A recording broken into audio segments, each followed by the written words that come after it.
Hey guys, welcome back and happy Friday. All right, guys, well, we're back to talk about some more Real Housewives of Beverly Hills news because it looks like Lisa Vanderpump is finally getting I guess you can call it an apology that she's deserved this whole time from none other than Lisa Rinna. Plus, Garcelle Bouvet has been speaking out on Twitter and she's ready for the reunion because these women, I mean, this is nuts. So we have a lot to cover. But before we jump in, if you guys haven't already, go ahead, smash that like button. If you're not subscribed, get subscribed. Don't forget to hit that notification bell. And with that, let's jump right in. It's time for all your binge-worthy pop culture news. Welcome to Up and Adam. All right, guys, so you know it's always flip-flop season on any of the Real Housewives, right? Especially Real Housewives of Beverly Hills. Lisa Rinna even noted that the show is filled with hypocrisy. Now, following Lisa Vanderpump losing two really important figures in her life, her brother, who unfortunately took his own life, and then her mom, it seemed like none of the cast offered any empathy for her. It just seemed like they wanted to focus on this sort of takedown of LVP. And what is crazy to me is the flip-flop sort of situation.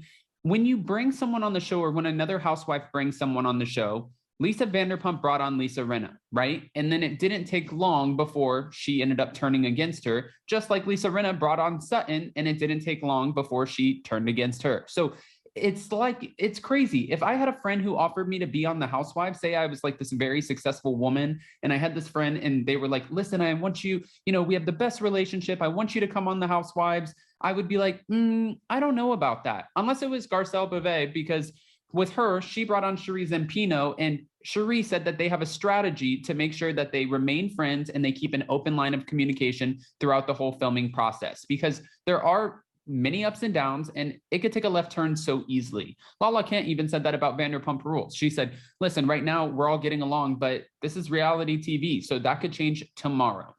But for Lisa Rinna in this so-called apology, I was reading where some people were bashing me for saying that Lisa Rinna, offered an apology before.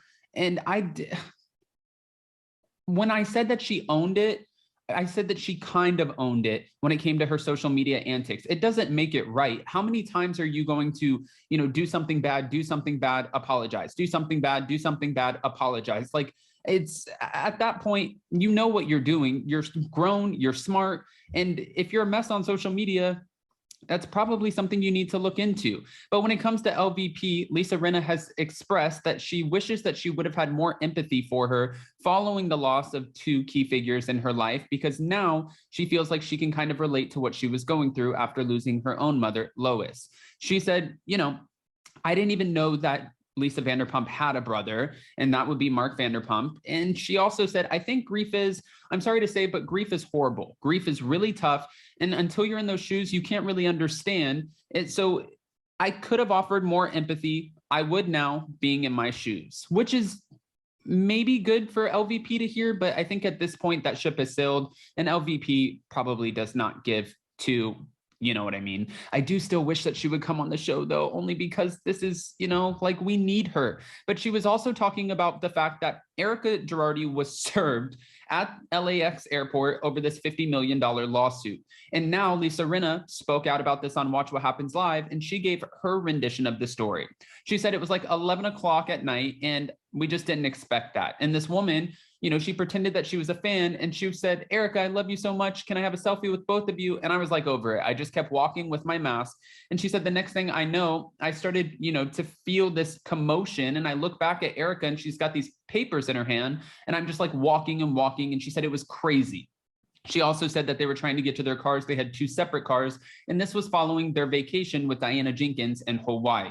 Now, I did want to kind of get back into the Garcelle Bouvet of it all, because she's talking about how right now they do the Real Housewives of Beverly Hills after show. On the after show, Erica and Dorit made a point to say that they can't really get close to Garcelle because Garcelle is constantly sticking up for Sutton. I want to play devil's advocate here because I agree with some of this and I don't agree. Garcelle's relationship with the other women should be an independent relationship. Garcelle and Sutton seem to be the only ones who have each other's back, aside from Cherise and Pino. And Crystal Kung Minkoff is kind of in limbo with the rest of the women. But if you look at Lisa Rinna, Erica, Kyle, and Dorit, and maybe even Diana Jenkins, they all seem to have each other's backs. They won't go against each other. They don't say anything bad about each other. Kyle has defended Erica's drinking.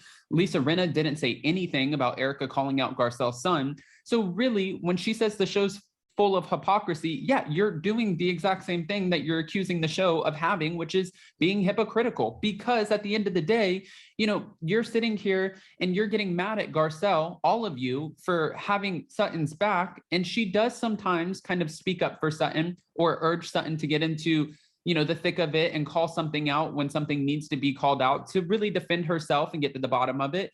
Yes, I do see that. And sometimes we need Sutton to kind of just do that on her own. But Garcelle even said on this past week's episode, listen, I'm a good friend. I can't help it. I want to be a good friend. Are you guys upset with me for being a good friend? I don't know what you guys want from me. That's just the kind of person that I am. She just recently tweeted out saying that she is over this BS and she is ready for the reunion because she is going to call all of the women out. And I can't wait for it. I also spoke about this a little bit because Cherise and Pino went on to David Yontif's Behind the Velvet Rope. Now, she's recently being accused of being allegedly investigated by the FBI, but she also explained that she would definitely take the diamond, which is not the impression that I was under. After listening to Garcelle do interviews, she made it sound like Cherise and Pino was, in her mind, thinking, what the hell did you get me into? These women are crazy, which I'm sure the whole filming process is most likely crazy. Now, with that, I know that Lisa Rinna did kind of say, yes, I'm a disaster on social media. And I know that a lot of people are slamming it and also saying, Adam, that's not a real apology, or her really owning it. I think she owned that she's a disaster. I just don't think she's going to stop anytime soon. I still think it's problematic. I think it's bad when you go after, you know, someone and call them a narcissistic, homophobic racist. And then the kids are off limits, but she also attacked Paris Hilton, which Paris Hilton is still Kathy Hilton's kid. Even though she's, you know, in the 40 range, she's still Paris Hilton's daughter. So is that not off limits? That makes me just, I have questions, but I have questions to which I need answers, unfiltered opinions from you guys. So with that, go ahead, comment below. Let me know what your thoughts are. And before you go, don't forget on Monday at 7 p.m. Eastern, which is 4 p.m. Pacific, we are back for our members only Let's Whine About It. We have some more memberships only updates because we're going to change a few things, but I'll talk about that on Let's Whine About It. And then of course, we'll talk about it on Hot Messy Topics next Monday. Guys, it's Friday, which means we're going into the weekend. So I hope you guys have a beautiful weekend. I hope it's full of laughs and memories and sunshine and you're not stuck inside on a rainy day. I love you guys and we will see you so very soon. Bye, guys.